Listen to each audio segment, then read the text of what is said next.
Okay, y'all, November reading wrap up. I'm gonna try and make it quick, but I had so much fun finishing 21 audiobooks. Adjacent by Alexandra Warren, narrated by Wesley Chabon and Miles Washington. Neighbors to Lovers. I love this. I did a video on it. This was so cute.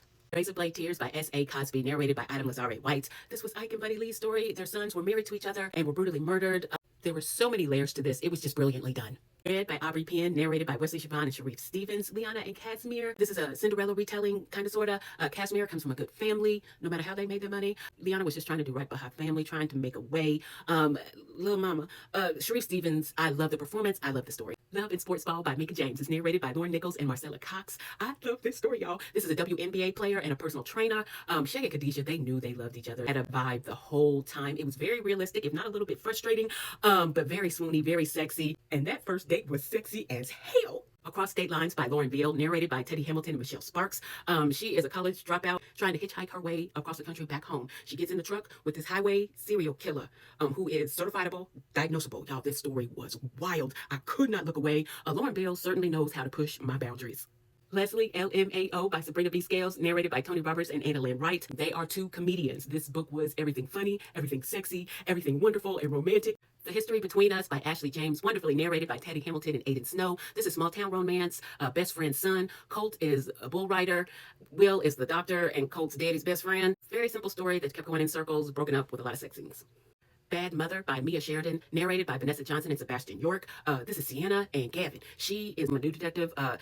Gets on the serial killer case, and the serial killer is stalking her. Y'all, this had so many twists. It did not come out the way I thought it was. This was good. Cups of You by Carmen Lee, wonderfully narrated by Adenrele Ojo and Zachary Weber. This is a small town romance. Ben is a single father who owns a coffee shop. Amber is back in town to help her aunt who's been hurt. Very sweet, very cozy, a nice, easy read. Crave, Collide, and Claim by Piper Lawson. It is narrated by Vanessa Edwin and Connor Christ. Y'all, this was good. Olivia is a STEM student in college. She meets Sawyer as a regular person. Turns out he is her professor. You got an age gap. This was 3 books. It was a little drawn out, but it had some nice depth to it. I really enjoyed this one. The Good Lie by A.E. Torres, narrated by Susan Dalian. She is a psychiatrist who treats people with homicidal tendencies. He is a defense attorney. They have things in common. This was juicy. I wasn't always wild about the narration. I struggled with some of the plot points meshing together, and the romance suspense balance was a little off for me, but I was locked in. Boss Up by Aubrey Penn, narrated by Lauren Nichols and Midnight Michael. Y'all, the angst in this story ran my pressure up.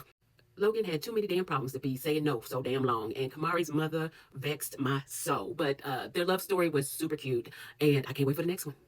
Bird Boy by Gigi DeGram, wonderfully narrated by Jacob Morgan. Y'all, this is an MM romance, cute little novella. I needed it to be longer. It is Rory, who is a baker chef, and Nick, who owns this really fancy Italian restaurant. They have mob ties, lots of beautiful, great food descriptions. Flip Trick by Amo Jones, wonderfully narrated by Victoria Conley and Logan Anair. Y'all, this was super angsty. New adult. They meet when they are kids. Fast forward to when they're almost adults, they become step siblings. So many layers to this story. It's a lot going on, super angsty. I was engrossed. It covered a long time. This was good. Before You by Marnie Mann, narrated by Vanessa Edwin and Jason Clark. It's dual timelines. You think you know, and you don't know. She pulled the rug right out from under me. I will say, if you have any kind of fertility sensitivities, tread carefully.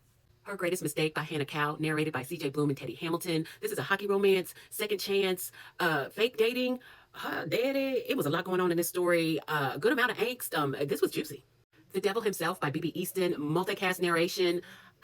As much as I loved Darby in book 1, Clover worked me. Clover worked me. Damien worked me. I don't know how I feel. I don't know. I liked it and I didn't like it, and I don't know how I feel. Jingle Mingle by Alexandra House, wonderfully solely narrated by Wesley Chabon. This was half an hour, worth every penny and minute. Love and Bloom by Lucy Eden, solely narrated by Wesley Chabon. This was a small town romance. Emma inherited her grandparents' farm. Dan is working on the farm. There's a mystery in the city. I love this. This was such a fun read.